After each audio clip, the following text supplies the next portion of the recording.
right, welcome back to Central Valley Talk Live. Austin Reed coming to you from our Tower District studios on this Thursday. It is the 28th of October.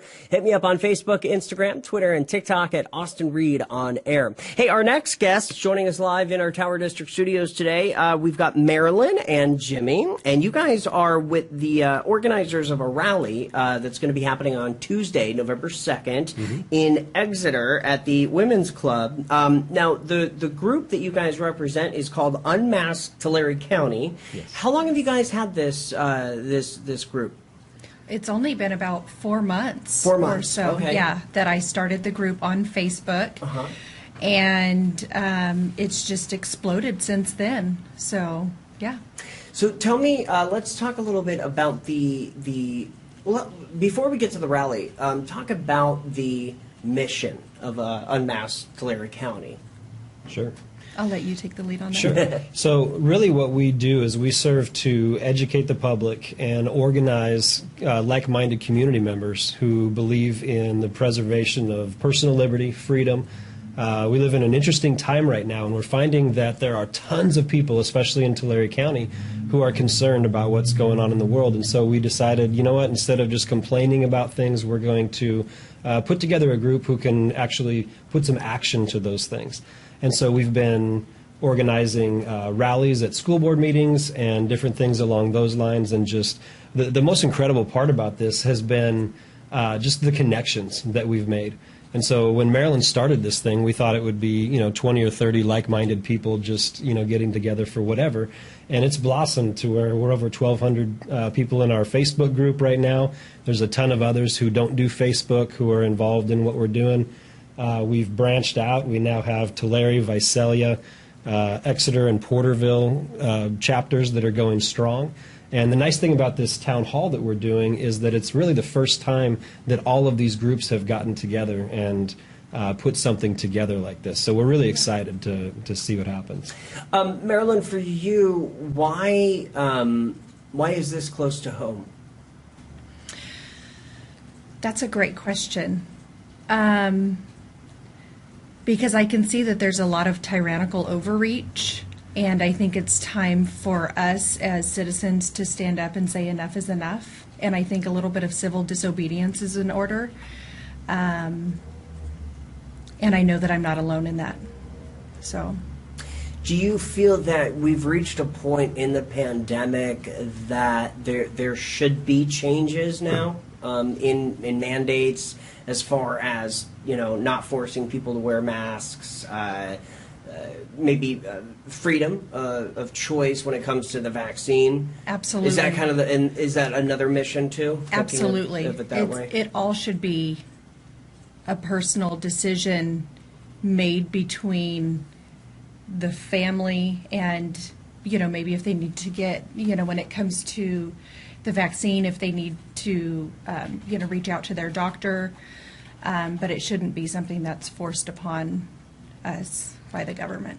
Yeah, and that's an important thing to mention too about really the mission of the group is not, we're called Unmasked Tulare County, but we're not anti-mask. Right. We're not anti-vaccine. We're anti-mandate. We believe that all of these decisions should be made by the individual, by their family, in consultation with their doctor, and all of these things. So what we're seeing that we're really concerned about is so when Marilyn talks about tyrannical overreach, the way that our nation was founded, what makes us unique and what makes us great within the world is the fact that we do have the ability to make our personal decisions, to govern ourselves. Yeah. And we see that slipping and we see that leaving. And we really truly believe that in every generation there are moments where people need to stand up for what is right. People need to stand up for what we believe.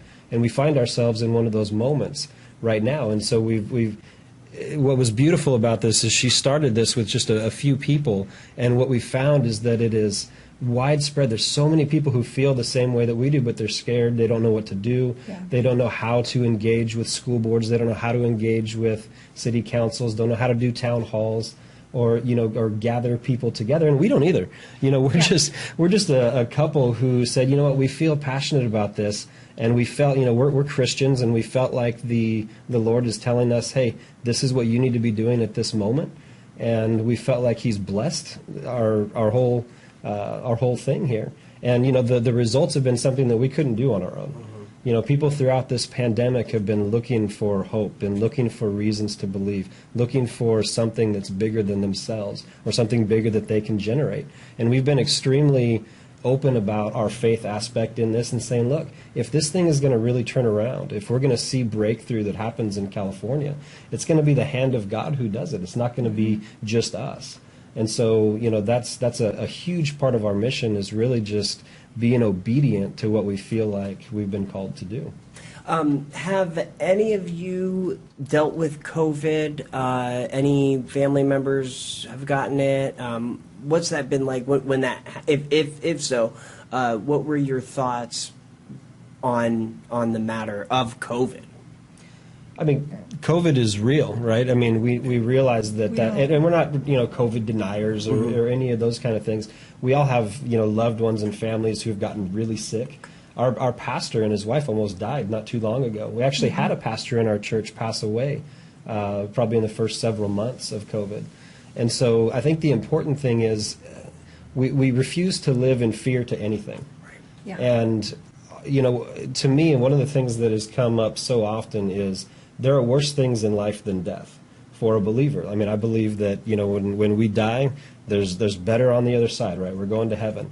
And so I'm not scared of the death side of that. And truth doesn't bend to circumstances. Mm-hmm. And so what's true before you have COVID is true after you have COVID. And we've had this conversation. If we got it really bad and really sick, does it change the mission? No, because truth doesn't change. And so, I feel for people who have been impacted by this, and, those who've had sick loved ones or been sick themselves, those who have passed away. I mean, this is real, and it's terrible, and it's a bad thing. But you can't just take away choice, and you can't take away personal liberty just because there's a pandemic going on. And so that's kind of what we're fighting to preserve.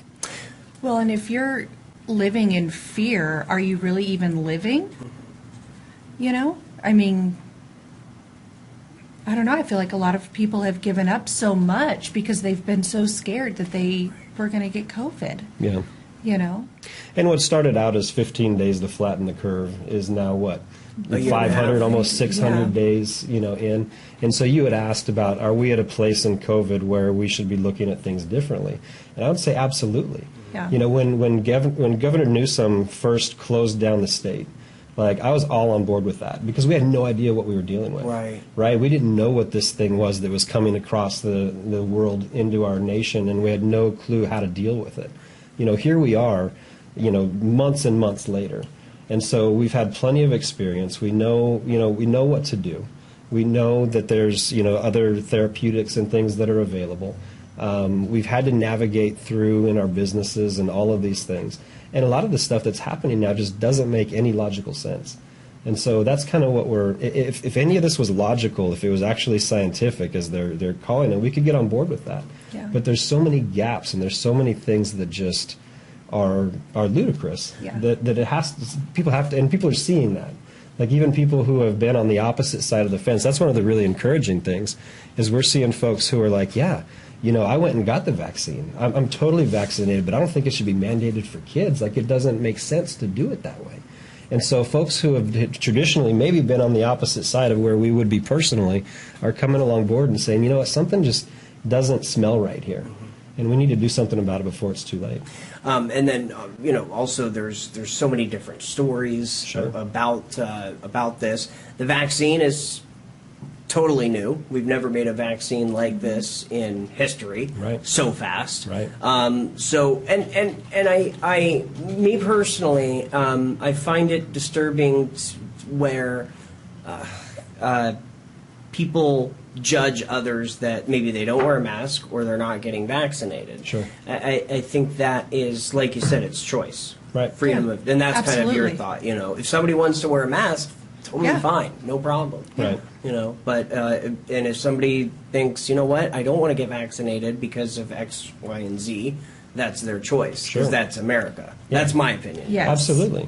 And I mean, and if the vaccine does what it's supposed to do, if it protects you, then you shouldn't be concerned if someone is unvaccinated and comes into your presence. And so that's one of the big gaps that we feel like is is out there that's not really being fully discussed is, we were told that once the vaccine was out and it was available, that we would get our people who were at the highest risk vaccinated, and then we could go back to normal.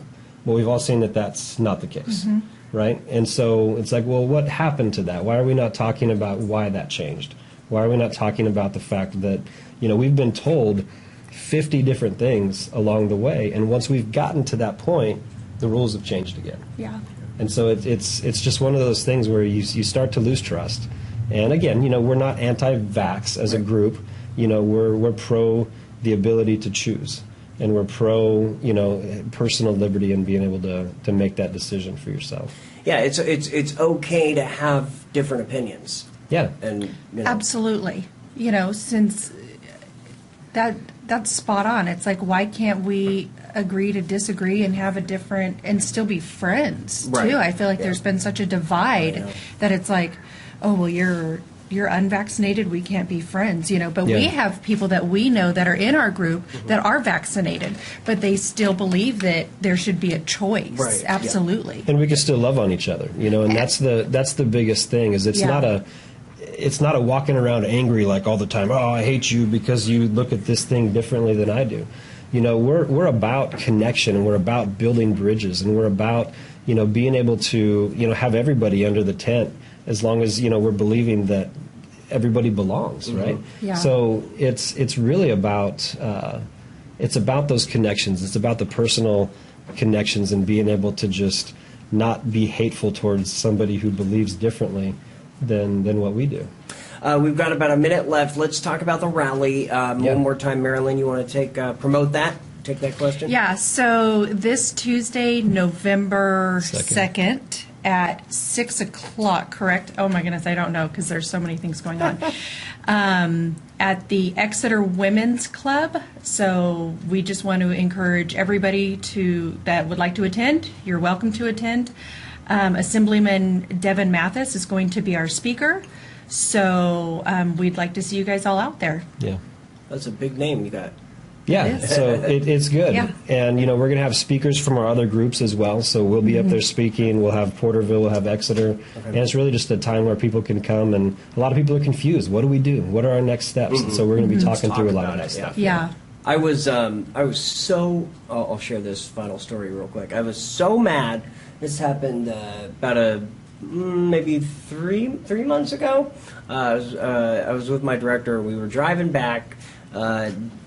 We went to, gosh, I don't remember what city it was, but I was like an hour away from here. We're driving back, and I desperately need to go to the bathroom. Yeah. And I've got cystic fibrosis, so when I have to go, I have to go. It's like, and I remember going into, a rest stop or whatever, and the bathrooms are closed. And I'm like, are you freaking kidding me? Right. This is a year. We're 18 months in, 19 months in, right? And the bathrooms aren't open. Yeah. Wow. Yeah, so anyways, that's my soapbox. Check it out, everybody. The Unmasked Tulare County, they're on Facebook and Instagram, and the rally, of course, is on Tuesday night in Exeter. Yes. In Exeter. Thanks for coming on, Thank you Jimmy for having and us. Marilyn. Having Appreciate us. it. Yeah. Thank you. I'm Austin Breed. You're watching Central Valley Talk. We're back with another guest coming right up.